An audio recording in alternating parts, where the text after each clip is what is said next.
Next is functions of cement ingredients.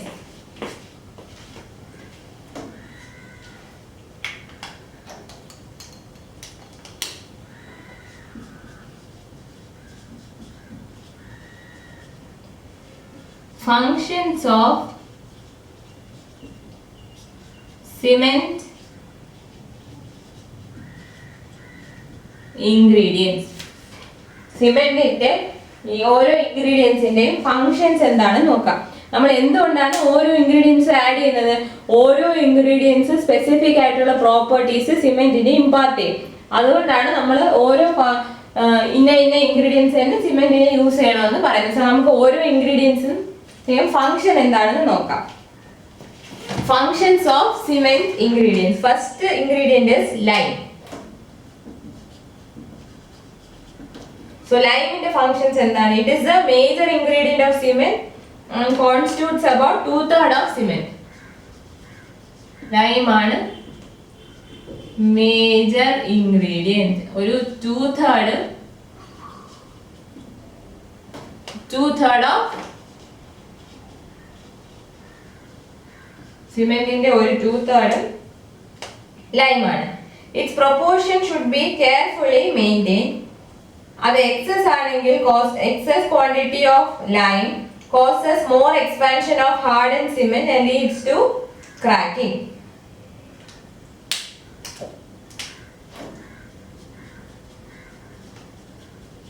അത് excess ആയാൽ എന്ത് സംഭവിക്കും? Expansion of hardened concrete which leads to almost 2/3 of cement lime ആയിരിക്കും. Lime is the major ingredient. ലൈമിന്റെ proportion വളരെ കൃത്യമായിട്ട് മെയിൻറ്റെയിൻ ചെയ്യണം. ലൈമിന്റെ അളവ് കൂടി കഴിഞ്ഞാൽ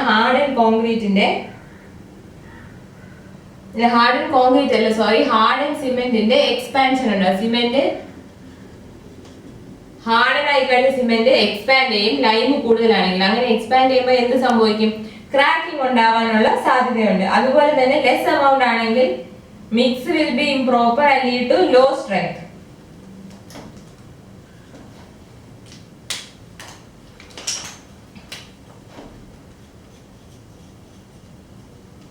അത് ഡെഫിഷ്യന്റ് ആണെങ്കിൽ, എക്സസിന് പകരം കുറവാണെന്നുണ്ടെങ്കിൽ എന്ത് സംഭവിക്കും? Low strength mix. കാരണം എന്താണ്? പെട്ടെന്ന് സെറ്റ് ചെയ്യും.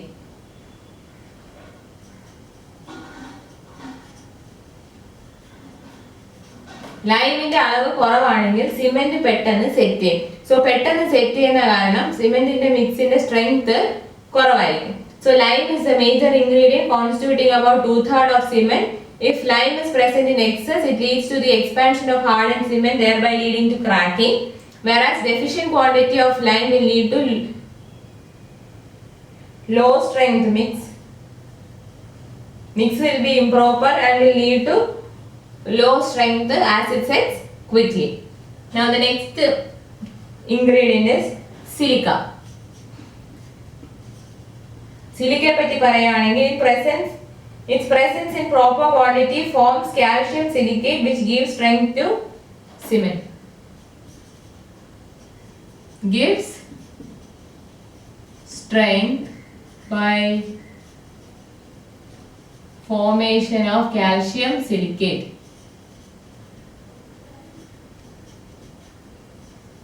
ഇപ്പോൾ സിലിക്കയുടെ പ്രൊപ്പോർഷൻ പ്രോപ്പർ ആണെങ്കിൽ കാൽഷ്യം സിലിക്കേറ്റ് ഫോം ചെയ്യുന്ന കാരണം സിമെന്റിന് സ്ട്രെങ്ത് ഇമ്പാർട്ട് ചെയ്യും.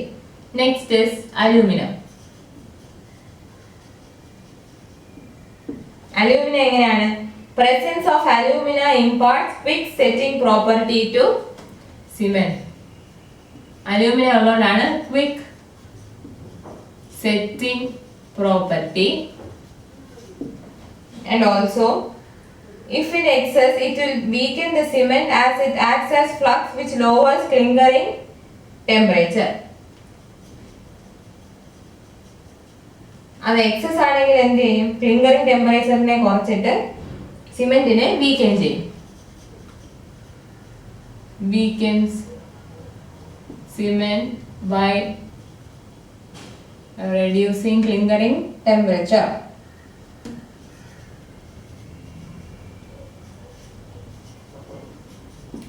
അതായത് അലൂമിന എക്സസ് ആയിട്ടുണ്ടെങ്കിൽ അതൊരു ഫ്ലക്സ് ആയിട്ട് ആക്ട് ചെയ്ത് ക്ലിങ്കറിംഗ് ടെമ്പറേച്ചർ കുറയും. അങ്ങനെ ക്ലിങ്കറിംഗ് ടെമ്പറേച്ചർ കുറയുമ്പോൾ സിമെന്റ് വീക്കൻ ചെയ്യും.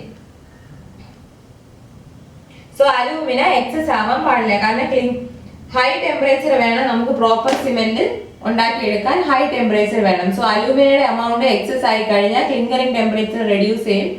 സോ നമുക്ക് പ്രിപ്പയർ ചെയ്ത് കിട്ടുന്ന സിമെന്റ് വീക്ക് ആയിരിക്കും. Next is iron oxide. Next is iron oxide.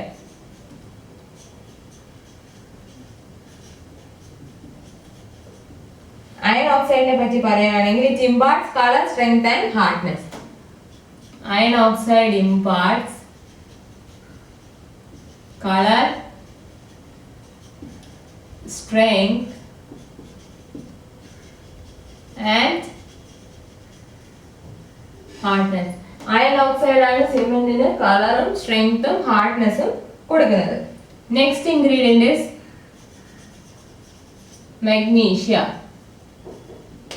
Magnesia ഉള്ളതുകൊണ്ടുള്ള ഗുണം എന്താണ്? Magnesia imparts hardness and color to cement. Excess quantity will make cement unsound. So magnesia imparts or gives color and hardness. Excess ആണെങ്കിൽ cement becomes unsound. Excess amount of magnesia ആണെങ്കിൽ cement becomes unsound. Next, alkalis. Alkalis are most of the alkalis are present in raw materials are carried away by flue gases during heating, and cement contains only small amount. Only in small flue gasesലൂടെ ഈ raw materialsലുള്ള alkalis എല്ലാം flue gasesന്റെ കൂടെ escape ആയി പോകും during heating, and therefore cement contains only small amount of alkali. ആൽക്കലിയുടെ amount വളരെ കുറവായിരിക്കും. എന്താണ് കാരണം എന്ന് വെച്ചാൽ ഈ റോ മെറ്റീരിയൽസ് ഹീറ്റ് ചെയ്യുന്ന സമയത്ത് ഫ്ലൂ ഗ്യാസസ് ഉണ്ടാവും. ഫ്ലൂ ഗ്യാസസിന്റെ കൂടെ ആൽക്കലീസും കൂടെ പോകും. അതുകൊണ്ട് ആൽക്കലീസ് ചെറിയ എമൗണ്ടിലേ കാണും.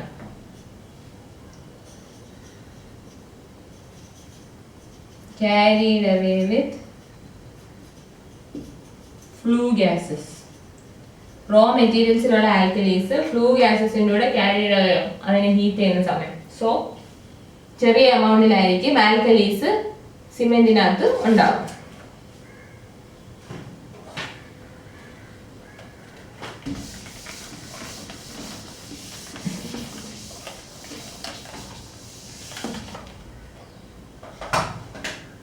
Next is initial and final setting time.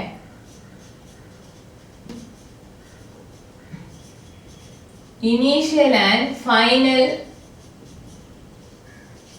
setting. Initial and final setting time. The process of changing the plastic state of cement to hard solid state is known as setting of cement. So setting എന്ന് പറഞ്ഞാൽ എന്താണ്? Change from plastic state to hard solid state. Plastic സ്റ്റേറ്റിൽ നിന്നും hard solid cement ആദ്യം plastic സ്റ്റേറ്റിലായിരിക്കും. ആ plastic സ്റ്റേറ്റിൽ നിന്നും hard solid സ്റ്റേറ്റിലോട്ട് മാറുന്ന ആ പ്രോസസ് ഉണ്ട്. The process of changing the plastic state of cement to hard solid state is known as setting of cement. അതിനെയാണ് setting എന്ന് വിളിക്കുന്നത്. And time taken for this is known as setting time. So time taken for setting is known as setting time. Set ചെയ്യാൻ എടുക്കുന്ന സമയത്തെയാണ് setting time എന്ന് വിളിക്കുന്നത്. ഇതിൽ തന്നെ രണ്ട് സെറ്റിംഗ് ടൈം ഉണ്ട്. ഇനീഷ്യൽ സെറ്റിംഗ് ടൈം ഉണ്ട്, ഫൈനൽ സെറ്റിംഗ് ടൈം ഉണ്ട്. രണ്ട് സെറ്റിംഗ് ടൈം ഉണ്ട്, initial setting time and final setting time. The period from which water is added till initial setting takes place is known as initial setting time. Initial setting time അതായത് time from addition of water to initial setting. അതായത് നമ്മൾ ആദ്യം water add ചെയ്യുന്നത് തൊട്ട് initial setting വരെ എടുക്കുന്ന സമയം, അതിനെയാണ് ഇനീഷ്യൽ സെറ്റിംഗ് ടൈം എന്ന് വിളിക്കുന്നത്. അല്ലെങ്കിൽ time elapsed between the moment water is added to the time that the paste starts losing its plasticity. അതിനെയാണ് ഇനീഷ്യൽ സെറ്റിംഗ്. അതായത് വാട്ടർ ആഡ് ചെയ്യുന്ന സമയം തൊട്ട് സിമെന്റിന്റെ പ്ലാസ്റ്റിസിറ്റി ലൂസ് ആവാൻ തുടങ്ങുന്ന സമയം വരെ, അതാണ് initial setting time. Or it can also be defined as time interval for which cement products remain in plastic condition. അതായത് വാട്ടർ ആഡ് ചെയ്ത തൊട്ട് ഇത് പ്ലാസ്റ്റിക് സ്റ്റേറ്റിൽ റിമെയിൻ ചെയ്യുന്ന എത്ര സമയം വരെ പ്ലാസ്റ്റിക് സ്റ്റേറ്റിൽ റിമെയിൻ ചെയ്യോ ആ ടൈം പീരീഡിനെയാണ് initial setting time. Initial setting വരുമ്പോഴത്തേക്കും അതിന്റെ പ്ലാസ്റ്റിക് സ്റ്റേറ്റിൽ നിന്ന് മാറാൻ തുടങ്ങും. For OPC it should not be less than 30 minutes. OPCക്ക്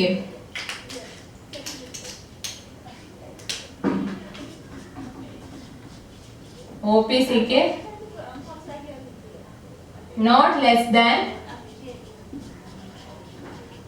30 minutes.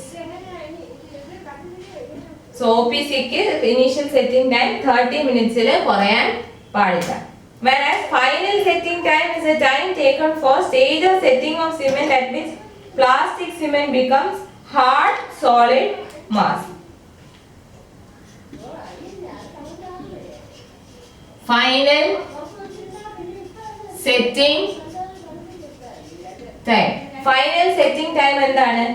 Plastic സ്റ്റേറ്റിൽ നിന്നും ഹാർഡ് സോളിഡ് മാസ് ആവാൻ എടുക്കുന്ന സമയം. Time for change from plastic state to hard solid mass.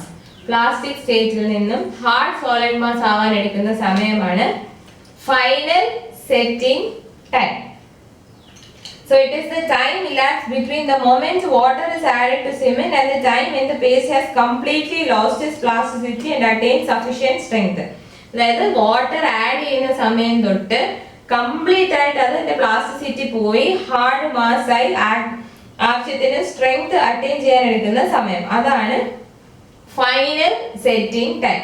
OPCക്ക് final setting time will be around 10 hours. OPCക്ക് final setting time will be around 10 hours. So ഇതാണ് initial and final setting time. Initial and final setting time. Now let us see what are the different grades of cement.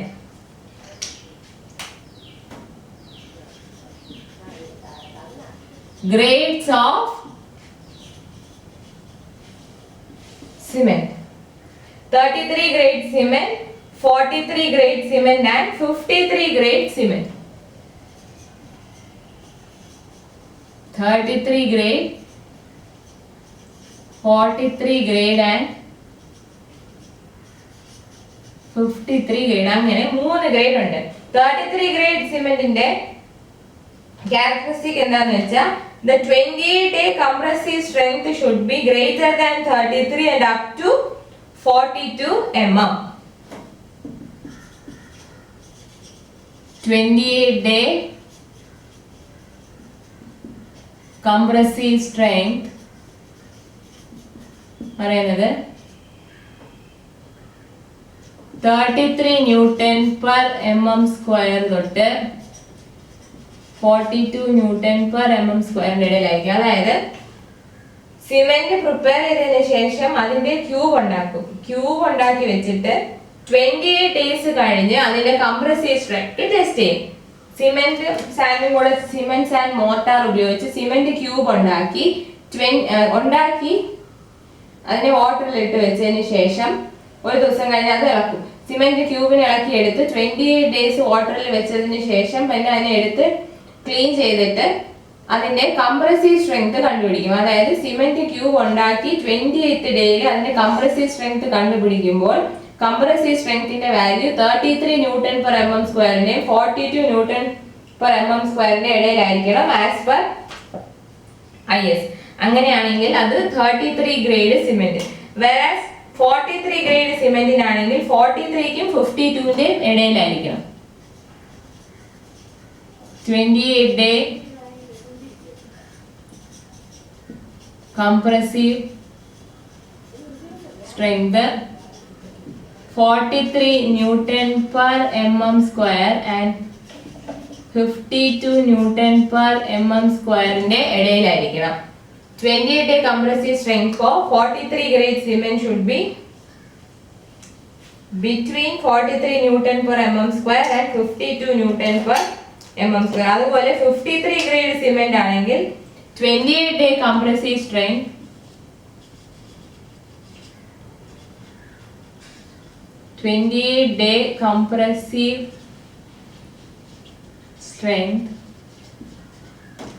should be greater than 53 Nm/mm². Greater than 53 Nm/mm². So ഇതാണ് 3 grades of cement: 33 grade, 43 grade and 53 grade. 33 grade ആകുമ്പോൾ 28 day compressive strength between 33 and 42. 43 grade ആകുമ്പോൾ 28 day compressive strength between 43 and 52. And 53 grade cement ആണെങ്കിൽ 28 day compressive strength should be greater than 53 Nm/mm².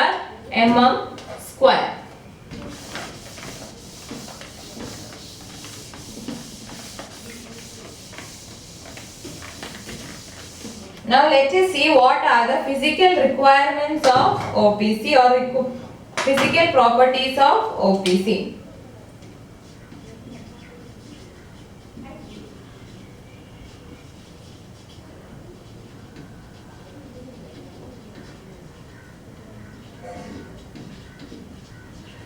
OPCക്ക് വേണ്ട desirable physical properties എന്തൊക്കെയാണെന്ന് നോക്കാം. First is fineness.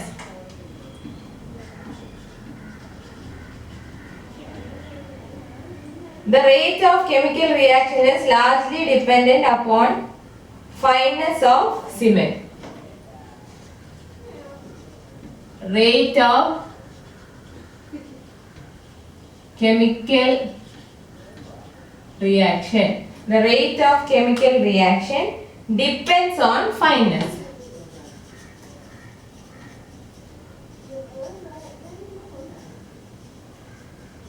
Rate of chemical reaction depends on fineness. Finer the grading, greater is the rate of reaction, which increases the development of strength. Fineness കൂടുമ്പോൾ finer the grading,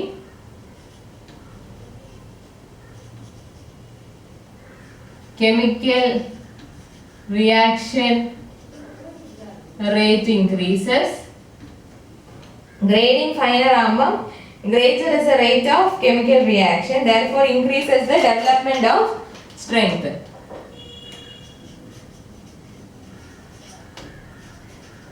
Strength development കൂടും. അതായത് grading finer particles ആണ് സിമെന്റിനെങ്കിൽ chemical റിയാക്ഷന്റെ rate increase ചെയ്യും. അപ്പം strength gain ചെയ്യുന്നതും കൂടുതലായിരിക്കും. Though final strength is not affected by fineness. Final strength final സ്ട്രെങ്തിനെ അഫക്റ്റ് ചെയ്യുന്നില്ലെങ്കിൽ പോലും ഗ്രേഡിംഗ് ഫൈനർ ആണെങ്കിൽ കെമിക്കൽ റിയാക്ഷന്റെ റേറ്റ് കൂടുതലായിരിക്കും. അതുകൊണ്ട് തന്നെ increases the development of strength. Coarse cement particles always settle down in concrete, which causes bleeding. cause cement particles settle down. അത് കാരണം എന്ത് സംഭവിക്കും? ബ്ലീഡിംഗ് ഉണ്ടാവും. കോൺക്രീറ്റില് കോഴ്സ് സിമെന്റ് പാർട്ടിക്കിൾസ് ആണെങ്കിൽ അത് സെറ്റിൽ ഡൗൺ ചെയ്തിട്ട് ബ്ലീഡിംഗ് ഉണ്ടാവും. However, shrinkage and cracking of cement is greater for finer cement.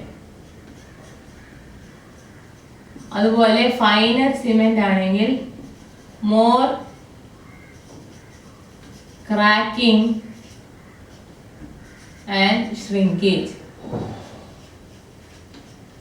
Finer cement ആണെങ്കിൽ ക്രാക്കിങ്ങും ഷ്രിങ്കേജും കൂടുതൽ ആയിരിക്കും. സോ ഇതാണ് ഫൈനസിനെ പറ്റി. ഫൈനസ് എന്ന് പറയുന്നത് എത്രത്തോളം പാർട്ടിക്കിൾസ് ഫൈൻ ആണെന്ന് നോക്കുന്നതാണ് ഈ ഫൈനസ്. അതായത് സിമെന്റിന്റെ പാർട്ടിക്കിൾ സൈസ് എങ്ങനെയായിരിക്കും, ആ പാർട്ടിക്കിൾ സൈസിനെ വരുന്ന പ്രോപ്പർട്ടിയാണ് ഫൈനസ്. അപ്പോൾ ഫൈനസിൽ എങ്ങനെയാണ്? റേറ്റ് ഓഫ് കെമിക്കൽ റിയാക്ഷൻ ഫൈനസിനെ ഡിപ്പെൻഡ് ചെയ്യും. സിമെന്റിന്റെ പാർട്ടിക്കിൾ സൈസ് വളരെ ഫൈൻ ആണെന്നുണ്ടെങ്കിൽ റേറ്റ് ഓഫ് കെമിക്കൽ റിയാക്ഷൻ കൂടുതലായിരിക്കും. കെമിക്കൽ റിയാക്ഷന്റെ റേറ്റ് കൂടുന്നത് സ്ട്രെങ്ത് ഡെവലപ്മെന്റിന്റെ റേറ്റും കൂടും. ഫൈനൽ സ്ട്രെങ്ത് ഫൈനസിനെ ഡിപ്പെൻഡ് ചെയ്യില്ല, പക്ഷെ റേറ്റ് ഓഫ് കെമിക്കൽ റിയാക്ഷൻ കൂടുന്നതനുസരിച്ച് സ്ട്രെങ്ത് ഡെവലപ്മെന്റിന്റെ റേറ്റും കൂടും. ഇനി സിമെന്റ് പാർട്ടിക്കിൾസ് കോഴ്സർ ആണെങ്കിൽ അത് കോൺക്രീറ്റിൽ സെറ്റിൽ ഡൗൺ ചെയ്ത് ബ്ലീഡിംഗ് സംഭവിക്കും. പിന്നെ ഫൈനർ സിമെന്റ് പാർട്ടിക്കിൾസിന് ക്രാക്കിങ്ങും ഷ്രിങ്കേജും കൂടുതലായിരിക്കും. Next is setting time.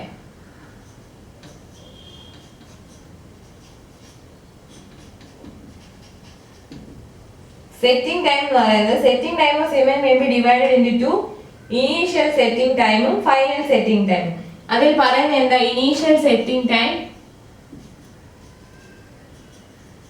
initial setting time not less than 30 minutes and final setting time should be around 10 hours.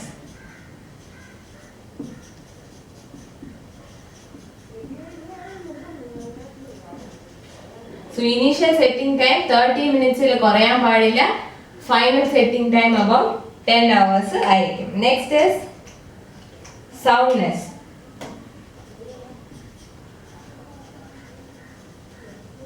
Soundness എന്ന് പറയുന്ന പ്രോപ്പർട്ടി എന്താണെന്ന് വെച്ചാൽ it is the ability to maintain constant volume.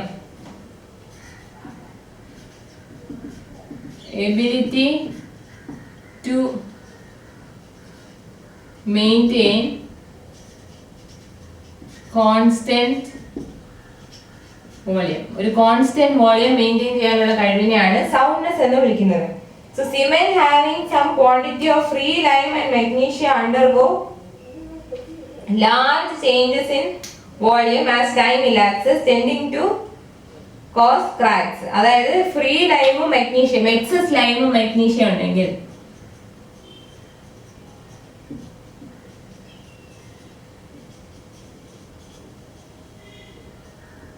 Excess ലൈമും മഗ്നീഷ്യയും ആണെങ്കിൽ large change in volume, അത് കാരണം crack ഉണ്ടാവും. Large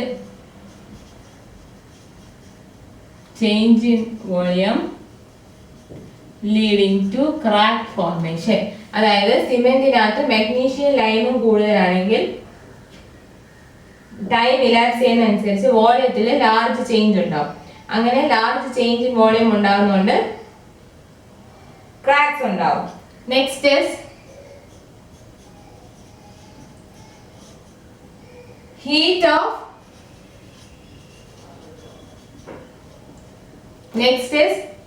of hydration. Hydration is the chemical reaction in which major compounds in cement form chemical bonds with water molecules and become hydrates or hydration products. Heat of hydration എന്ന് പറഞ്ഞാൽ hydration എന്ന് പറയുന്നത് chemical reaction in which major compounds form chemical bonds with water molecules and become hydrates or hydration products. So ഈ hydration പ്രോസസ്സിനകത്ത് ഒരുപാട് heat generate ചെയ്യും. ആ ഹീറ്റിനെയാണ് heat of hydration എന്ന് വിളിക്കുന്നത്. And we have to make sure that heat of hydration is checked so that concrete works are likely to develop cracks. Heat of hydration കൂടി കഴിഞ്ഞാൽ കോൺക്രീറ്റിനകത്ത് cracks form ചെയ്യാനുള്ള tendency ഉണ്ട്.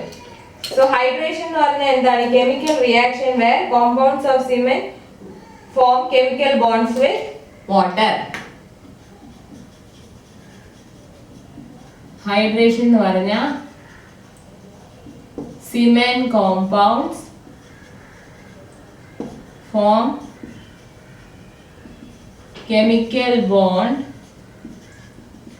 with water. So ഈ പ്രോസസ്സിൽ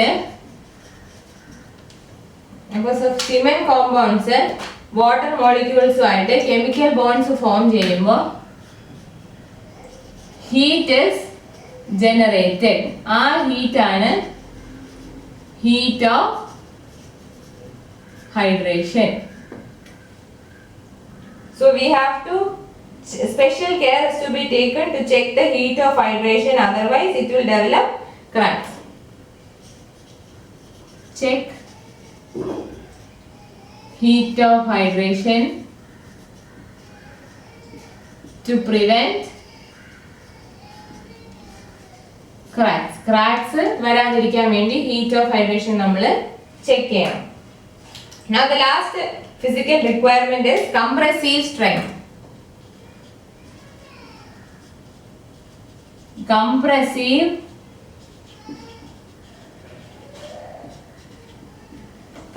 strength. The quality of cement is judged from compressive strength. അതായത് cement mortar cubes form of one part of cement with 3 parts of standard sand and compacted by means of a vibration machine.